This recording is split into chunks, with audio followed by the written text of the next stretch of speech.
И мы остаемся в Голландии, и у нас следующий доклад Дана Лависа, он специалист по архитектурной истории Голландского национального агентства по охране культурного наследия, Министерства образования, науки и культуры.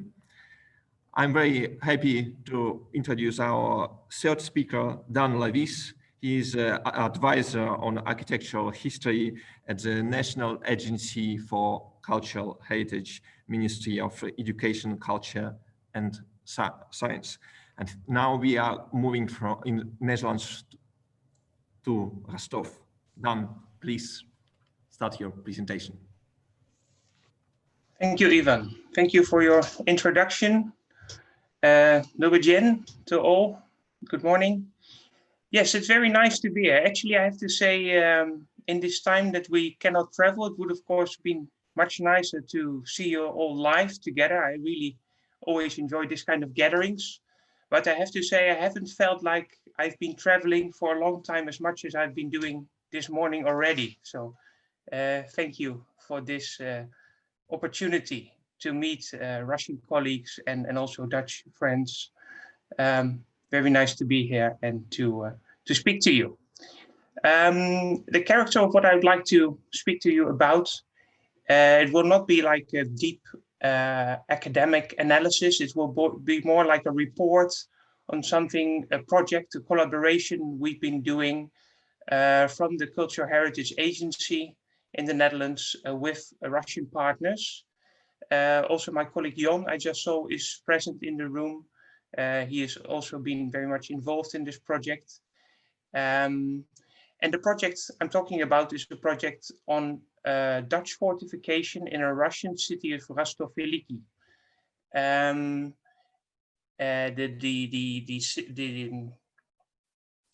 I will just start here.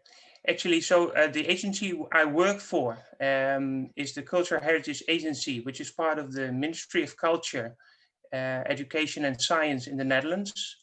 And we generate and implement knowledge and do policy implementation on historic buildings, museum collections, archaeology and landscape within the Netherlands, basically. And next to that, there is a small program which is called the Shared Cultural Heritage Program. And within this program, there is a focus on currently eight countries which have a specific cultural historical connection with the Netherlands. And Russia is amongst this group of countries. And the goal of this interaction is to exchange knowledge, but not purely academically, just to exchange knowledge, but also to use this knowledge for a sustainable future for our shared heritage. So there's always a component in learning, but also looking forward and also exchanging knowledge on what you might call heritage care. So this is the context of the project, how I got involved with Rostov. I don't know, I'm very curious actually about who in this group knows about the city of Rostov-Veliki. It's mostly known actually within Russia as one of the old cities within the golden ring of historic cities around Moscow.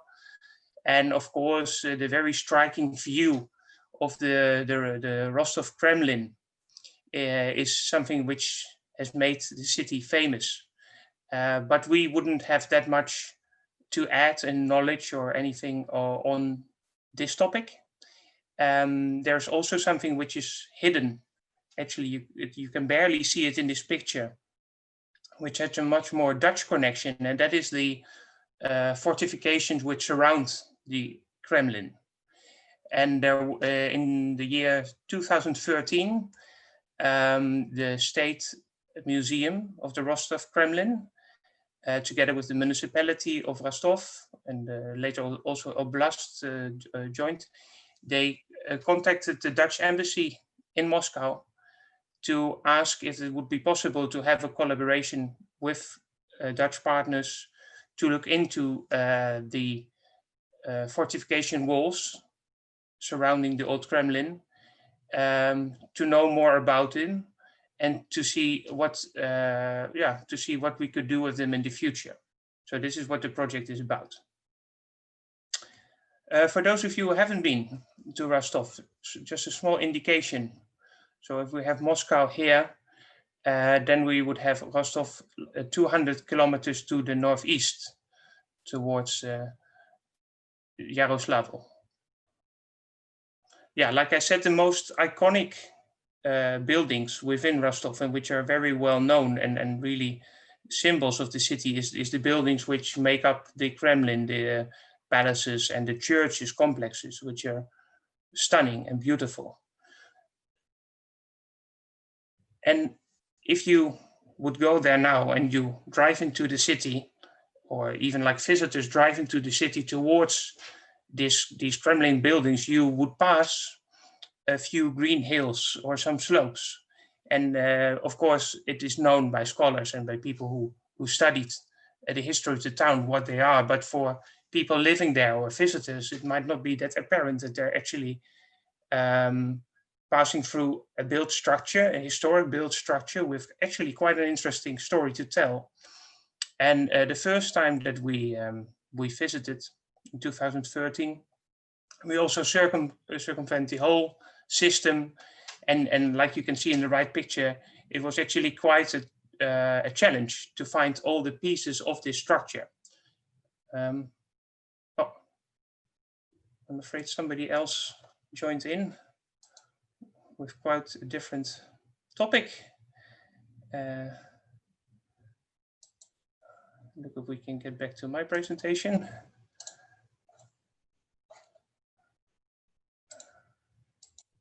Okay. Yes, here we are. So, but actually, luckily enough, if you would look from the sky, you would see that although, especially where openings were made for traffic and other city structures were added later on to the city of Rostov, from the sky, you can see that actually the system as a whole is quite intact. And from this kind of perspective, you can easily recognize the bastion structure of the old city, which actually for many Dutch people will look very familiar.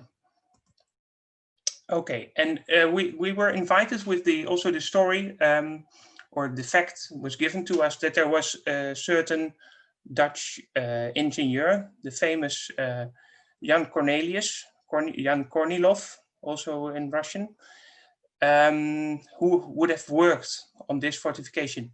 The only thing is that in the Netherlands he's not famous at all. He wasn't, and I'm quite sure he isn't still.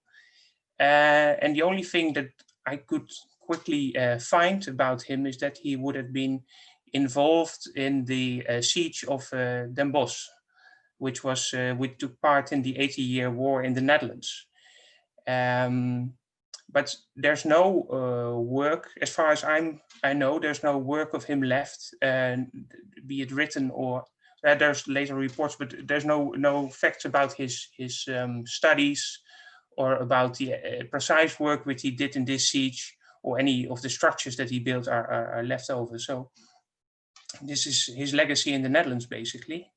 Then we know from some archives that he was involved a few years later in shipping trade between Amsterdam and Agalansk. And probably when he arrived, he saw an opportunity, because in the same year, in 1631, he was taking into the service of Tsar Mikhail I. And already a year later, he was overseeing the construction of the fortification works in Rostov. Other works we know about he's been involved in is the siege of Smolensk and the building of the Cherta barricades to border the Moscow Empire. Actually, these facts now we got these in a row, but they're mostly things I've got from Russian sources, which were sometimes during this project translated or was handed to me, which was very helpful, because in the Netherlands, there's very little information about him and his work in Russia. There's some 19th century literature which gives some accounts of research that had been done in the 19th century in Russia, but no recent studies or translations of Russian sources. So it was a bit challenging. What is a bit better documented is what happened after he worked in Russia, because he went to change courts. He went to serve the Swedish crown and work all around the Baltic Sea.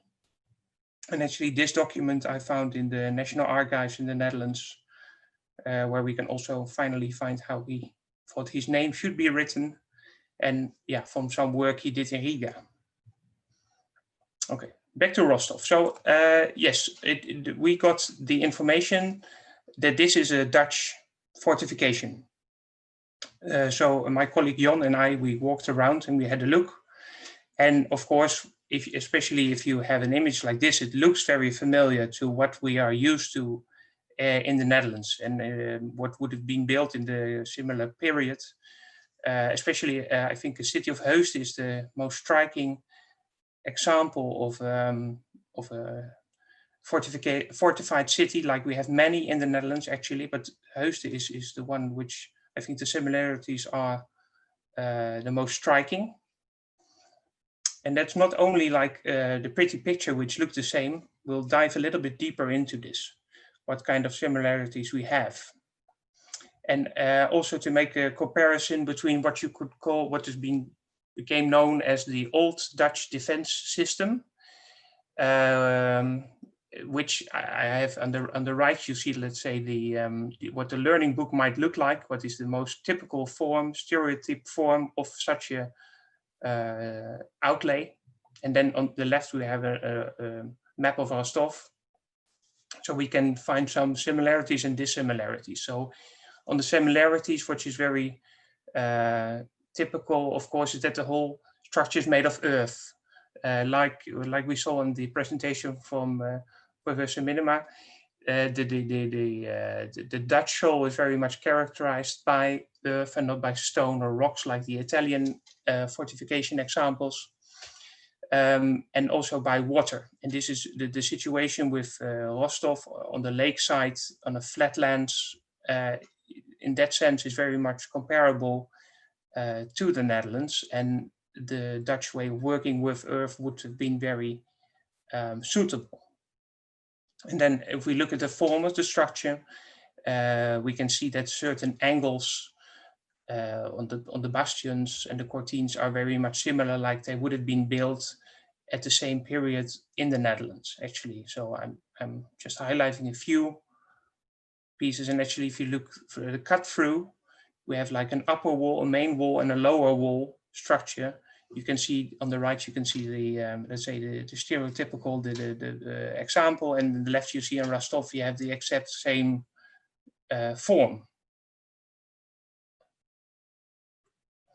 What Rostov does not have is what we call outer works.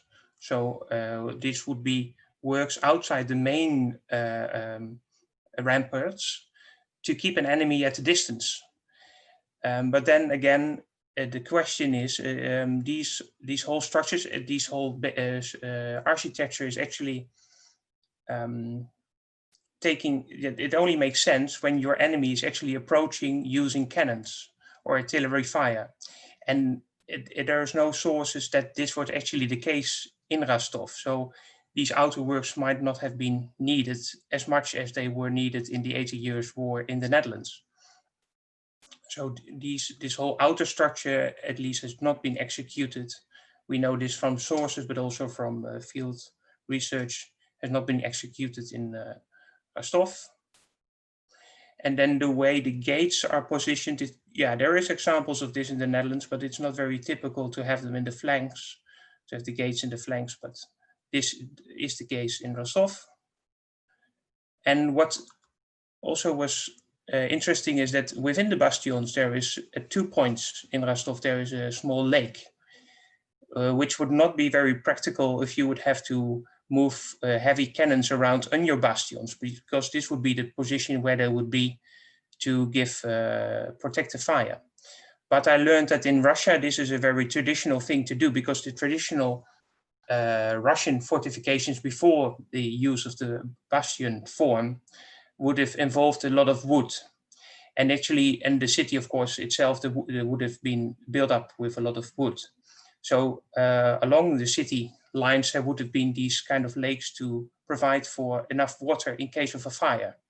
So this is at least what I've got explained, and which, and since there is no cannons have ever stood in this position, there would have been that much of a problem of having a small lake in a bastion. But you would not see this in a Dutch fortification typically.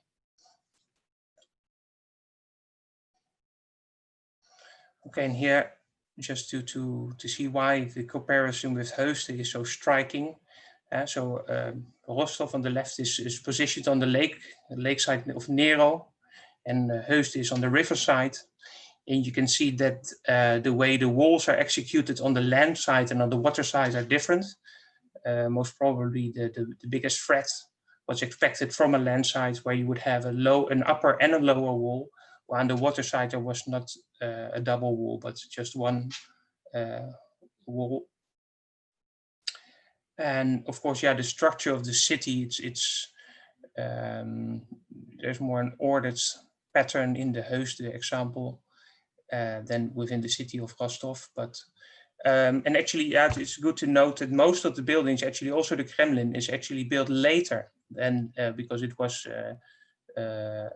actually attacked and perished for most of parts of it, was actually built up later than the defensive structure of the rampart wall for 90%. But still, you can see the similarities, not just in the picture, but actually also if you look closer. That makes it interesting. So this is, I think, the part where on the left, the Rostov walls are preserved best. And actually, it's a wonder that they look like this. So the second time we were there, actually, the trees were cleared out and the grass was mowed. So it was better also to see the structure. And yeah, the type of soil which is there is very compact. So although there hasn't been actually restorations or a restoration work being going on, it's still in a very good shape, the basic form of these walls. So on the left you see Rostov, on the right you see Heusden, and it makes sense to make this kind of comparison, and it also helps solving questions which were people had locally. So, for instance, here in the Rostov example on the left, you can see a gap in the wall, and actually there was no answer to why this gap would be there.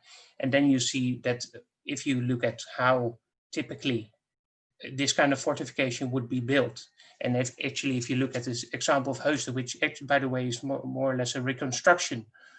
So to the left, the Russian example is much more original in that sense than the Dutch example. But here you can see that there would be, let's say, a potern or a secondary gate to get troops from the inside of the city to the secondary wall would be in such a position.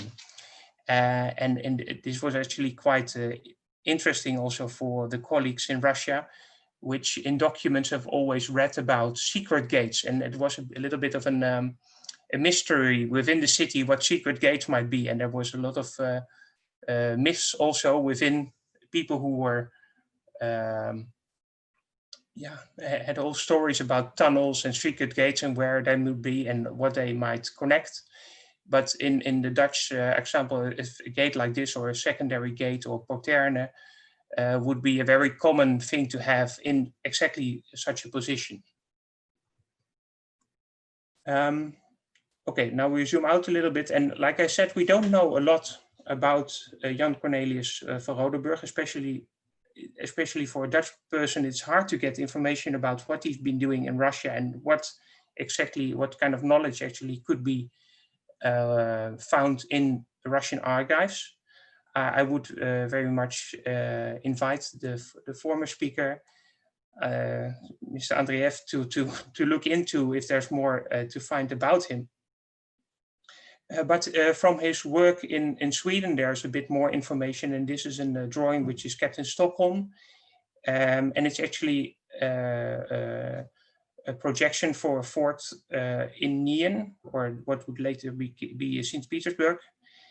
And I think it's interesting to show also, because here you can see what kind of knowledge he probably had, or what kind of books he probably read.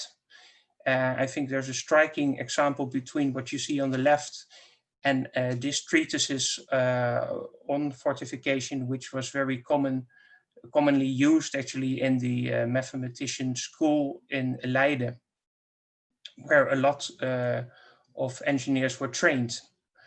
And so, yeah, it looks like he really projected a plan like this in a situation. Of course, it wasn't executed like this, but you can see that he was very much aware of what actually it was learned at the school at the same time, also in the Netherlands. And then if we look in the same treatise, we find this kind of a fort outlay, an irregular plan form, which in fact might have been an example to look at, might have been a good example, a treatise example might have used to make the layout for Rostov. So in fact, from a Dutch perspective, it's interesting to actually see what happened in Rostov in the wider context of the spread of Dutch fortification art in the Baltic area. And this happened in multiple ways. There were, just like Jan Kornilov, there were people who traveled themselves to courts, to the Danish court, to the Swedish court. There were also Swedes who were trained in the Netherlands. There were plans inspired through books, through treatises. And I think, to my knowledge, Rostov is the most eastern example of this spread in the wider Baltic area. And I think it should be seen in this context. Yeah, and now I'd like to make a switch with you. So we looked at the past, and I told you how we discussed the topic with colleagues, with Russian colleagues, and it's been very inspiring. But it was not only about the past. Of course, here the focus is a bit on the past. Also, I think because it's more interesting for this coming together. But especially also my colleague Jon also tried to think and to discuss together with the Russian colleagues what are the opportunities of such a structure. And because we have quite a few historic fortified towns in the Netherlands, there's also quite some experience on how these could strengthen the identity, actually the tourist capacity, the social coherence of a city. There's many examples, and we also had the opportunity to invite delegates from Rostov, from the municipality, from the museum, from the oblast, to see how, for instance, volunteers worked in certain cities on cleaning fortifications, or on making reconstructions of certain materials, how companies actually identified their brand with the fortified town they were positioned in. All these kinds of things were very interesting to share, and to see how actually the, let's say, the green hills of Rostov could actually become more of a symbol for the city, and can actually contribute to the society.